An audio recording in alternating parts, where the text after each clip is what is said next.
बीड जिल्ह्यात कृषी दुकानांमध्ये खते बियाणाचा साठा असूनही शेतकऱ्यांना दिला जात नाही, असा गंभीर आरोप कृषी उत्पन्न बाजार समितीचे संचालक धनंजय गुंदेकर यांनी केला आहे।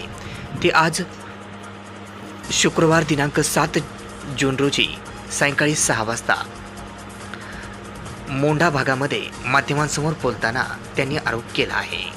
गेल्या 2-3 दिवसापासून पाऊस झाला आहे आणि खरीपाच्या पेरणीची लगबग सुरू झाली आहे। अशा परिस्थितीमध्ये शेतकऱ्यांना रासायनिक खत पाहिजे, विविध विशिष्ट वाहनांचे काही कापसाचे बियाणे पाहिजेत। मात्र जे शेतकऱ्यांची मागणी आहे ते युरिया खत साठा कृत्रिम केला जातो, मात्र शेतकऱ्यांना तो दिला जात नाही।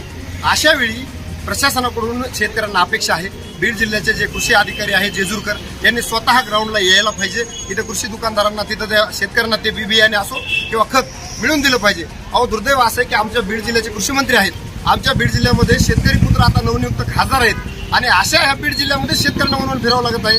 ह्या लोकांनी शेतकऱ्यांकडे लक्ष दिलं पाहिजे। आमची शेतकऱ्यांच्या वतीने विनंती की तात्काळ या दोन्ही लोकप्रतिनिधींनी रस्त्यावर उतरावं आणि शेतकऱ्याला न्याय मिळवून द्यावा। आज आमच्या शेतकऱ्यांना जर ते उपयोगी पडले तरच शेतकऱ्यांना जर दिलासा मिळेल, अन्यथा शेतकऱ्यांनी जे आता निवडणुकीचे परिणाम झालेत ते शेतकऱ्यांकडे न लक्ष दिल्याचेच आहे।